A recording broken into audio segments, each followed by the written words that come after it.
बिस्मिल्लाहिर्रहमानिर्रहीम अस्सलाम वालेकुम। Welcome back to my channel let's cook with Asiya. आज हम बनाएंगे बहुत ही मज़ेदार ज़बरदस्त से झटपट बनने वाले शलजम गोश्त, और बहुत ही मज़ेदार लगते हैं, बहुत झटपट बनकर तैयार हो जाते हैं। तो चलिए इसको फटाफट से बना लेते हैं। तो शलजम गोश्त बनाने के लिए मैंने आधा किलो शलजम लिए थे, इसको मैंने छील कर और बारीक बारीक इस तरीके से काट लिया, और इसको हमने उबालना है। वो इसलिए कि आजकल शलजम कड़वे होते हैं तो इनको उबालना ज़रूरी होता है। अगर आप नहीं उबालेंगे तो कड़वाहट आती है और मज़े के नहीं लगते। तो जो आगे जाके थोड़ा मौसम आएगा ना, ज़्यादा सर्दी आएगी, फिर शलजम मीठे आ जाएंगे, फिर उबालने की ज़रूरत नहीं पड़ती।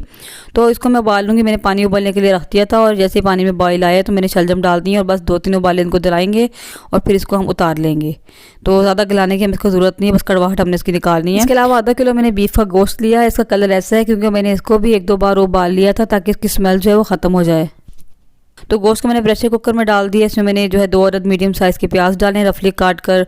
1.5 टेबल स्पून अदरक और लहसुन का पेस्ट है फ्रेश कूटा हुआ, और 1 मीडियम साइज़ का टमाटर है, इसको मैंने रफली काट लिया। इसमें शामिल कर देंगे 1 टीस्पून भर कर नमक आ जाएगा, 1 टेबल स्पून लाल मिर्चों का पाउडर, ½ टीस्पून हल्दी पाउडर। फिलहाल इनमें यही मसाले जाएंगे, और इसमें मैं डालूंगी तकरीबन 1-1.5 गिलास पानी का डालकर इसको मैं प्रेशर कुकर में बंद करके जो इसको पकने के लिए रख देंगे। ठीक है, तकरीबन 10-15 मिनट जितनी देर में आपका गोश्त गल जाता है।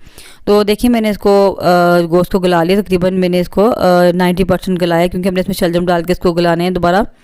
तो यहाँ पे मैंने जो सालन वाले चम्मच होते हैं वो 2 चम्मच भरकर घी के डाले हैं, और आधा चम्मच मैंने इसमें पेपरिका पाउडर या देगी लाल मिर्च डाली है। ये ऑप्शनल है। इसके अलावा मैंने 1 टीस्पून सूखा धनिया और ½ टीस्पून जीरा, इन दोनों को मैंने फ्रेश कूट लिया है, वो डाला है। इसमें मैंने ½ टीस्पून गरम मसाला डाला है। ये मेरा होममेड गरम मसाला है, और इसे डाल के जो है ना खानों का टेस्ट बहुत अच्छा हो रहा था। इसकी रेसिपी मेरे चैनल पर मौजूद है, आप इसको देख सकते हैं जाकर, या इसका लिंक मैं आपको डिस्क्रिप्शन में दे दूँगी। 2 से 3 हरी मिर्ची डालनी है, और इन सबको डालकर हम अच्छे से गोश्त को भून लेंगे। तो देखें यहाँ पर गोश्त की भुनाई अच्छे तरीके से हो चुकी है। अब इसमें हम जो है शलजम शामिल कर देंगे।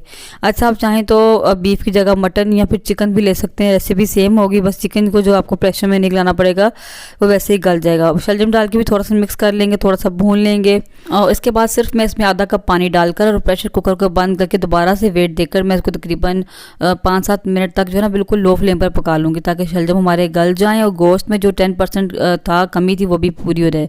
तो देखिए 5-7 मिनट तक मैंने इसको गला लिया है। हमारे शलजम बिल्कुल गल चुके हैं। अब मैं इनको थोड़ा थोड़ा जो है भूनती जाऊंगी, और थोड़ा सा मैंने इसमें 3-4 खाने के चम्मच पानी मज़ीद डाला था, और साथ साथ हमने क्या करना है, शलजमों को मैश करते जाना इस तरीके से ज़रा ध्यान से, ताकि गोश्त ना टूट जाए। और बहुत ज़्यादा हम इसको नहीं मैश करेंगे, बिल्कुल यानी कि घुल जाएँ, तो थोड़े से साबुत भी अच्छे लगते हैं। ठीक है, थोड़ा थोड़ा मैश करती जाऊँगी ताकि नरम हो जाएँ, और उससे बहुत मज़े के लगते हैं।